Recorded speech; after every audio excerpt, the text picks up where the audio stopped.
We're in Syracuse, Sicily, and though the warm temperatures will rob the race engines of power, the spectators love it, and they're in for a treat. 3 days of action here on waters which promise to be calm all weekend. Here's the forecast though. You might think this is ideal for ocean racing, and you'll find plenty of competitors lamenting the smoothness of the conditions. These boats are built for the rough stuff, and that's when the challenge is greatest. That's when skillful handling can make the most difference. So let's have a look at the course map, and you can see the start off to the east with a long run into a lap of Syracuse Bay, back up north towards Ortesia, 4 90-degree turns and a total distance of just under 5 nautical miles. And it's going to be the same layout for the sprint races and the endurance. And this is the start of race 1, the first of 3, 2 sprint races, and then the endurance race on Sunday. That's looking back into the cockpit of Lucas Oil. And that's Ferneybough. Look at the speed of that boat, just streaking ahead already. Great attitude in the water compared to the Lucas Oil boat. Just nice and flat, putting all its power to good use. Eating up the water. We're on board with Jolly Drive. You can see the SIF boat trailing slightly but closing in, and just the wake of Carol Pugh in that shot. On board in SIF, it's usually a 3-man crew, the navigator in one of the rear seats, and as they reach the turn, just a glimpse of Carol Pugh alongside, another 3-man crew there. Carol Pugh ahead, just turning into Syracuse Bay. You want to be tight in on the buoy, but you can't crowd the boat on the inside. That's the Evo leader, Ferneybough, digging into the water, getting turned well. We're in the cockpit. Frank Hamler, the throttle man on your left. On the right, Pierre Colpin is the pilot. This is Lucas Oil, Michael Silverberg and Nigel Hook with this new hull they've designed and built to go racing. Brilliant debut in Malta. Lots of developments taking place since then, but Ferneybough continuing to pull away. Jolly Drives leading Carol Pugh in Supersport, the only diesel boat here, remember, and on the smoother waters, power can make a difference. You can use more of it. Up on the plane, you want minimum friction, so there's less boat in the water, but then you want to balance it flat so it doesn't get air underneath. Ferneybough leads, and you can see the way Frank Hamler's balancing it on the throttles, trying for that elusive perfection of a flat attitude with a minimum amount of wet hull. Open cockpits for the Supersport boats, of course, 2 seats behind. They're racing under the UIM pleasure navigation rules, so they have a non-racing function as well originally in their design. This is Carol Pugh, and you can see they've got a problem. SIF streaking past in second place. Carol Pugh still going. Is it as simple as a throttle cable or something like that? Or is it something more complicated? And it looks as though whatever it is, they can live with it. Lucas Oil looking very strong and fast in these inshore waters, but Ferneybough took a big 10-second advantage out of the start lap.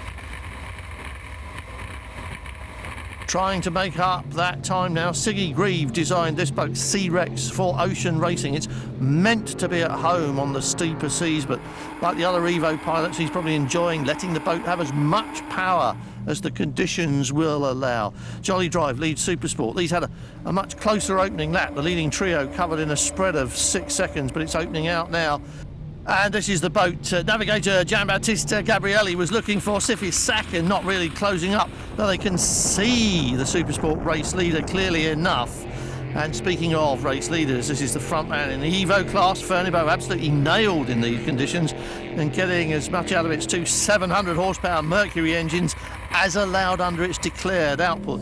Lucas Oil, same power availability, a pair of big V8, 700 horsepower apiece. And this is trouble for Siggy Grieve and Douglas Furbank in C-Rex, still moving but very slowly. That says engine trouble, possibly overheating. Slow in the water, and opening the engine hatch tends to support the overheating theory. It's definitely an engine problem. Ferneybough, the Fountain 40 Evo leader by a growing margin over that Silverhook hull of Lucas Oil. Jolly Drive, neither of the class leaders under any threat now, although the margins are still small. In the rougher waters off Valletta, for example, we had big gaps after one lap, but this is still very close. This is Carol Pugh apparently back on the pace now. A couple of slow laps, 10 seconds off the pace, but back up there matching times with the Supersport leader, but they're too far back to catch them now.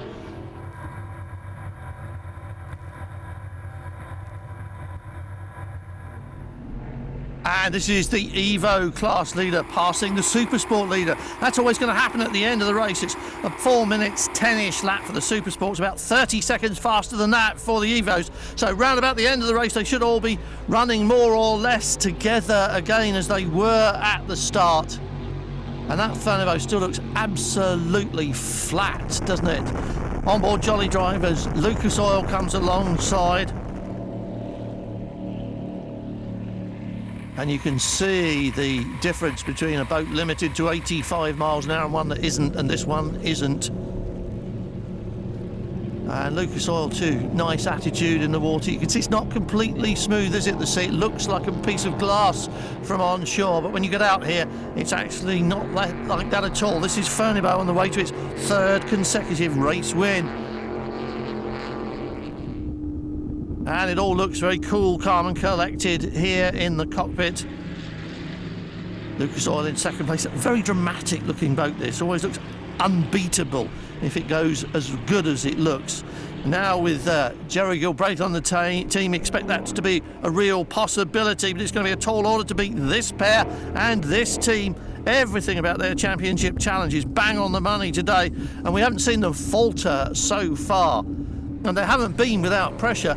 Michael Silverberg and Nigel Hook pretty much matching them lap for lap now, and they're really only separated by that great start from the Belgians. On board, Sif, second in Supersport, racing without belts, you'll see, so they can easily escape from an incident. And Carol Pugh, look, on the right there, definitely back on the pace. Whatever it was, they seem to have cleared it now.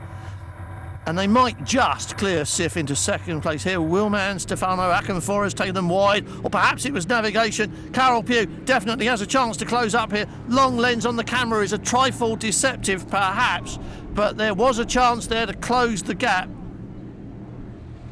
And there's nothing deceptive about this, though. Fernando galloping away with its early lead and looking untouchable, bar mishaps.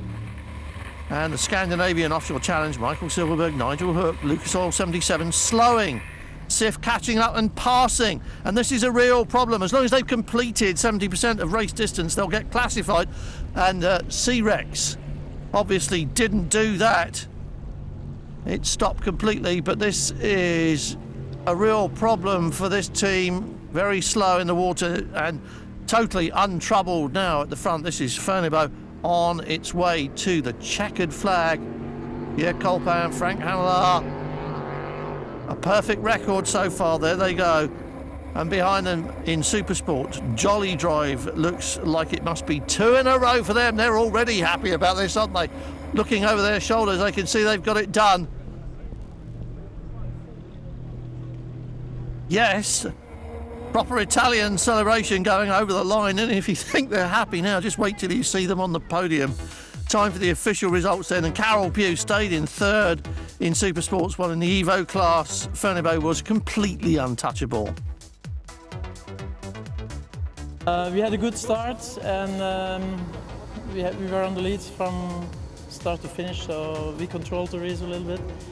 It was flat, but it went okay. You could say that again, and the bit about getting a good start. And incidentally, it was the exact same story in Supersports. A great start from the Jolly Drive crew, getting them a well-earned win against strong opposition. Fortunately, we didn't have any problem, so it was a great day. We were just a bit too fast for the others, that was the only problem.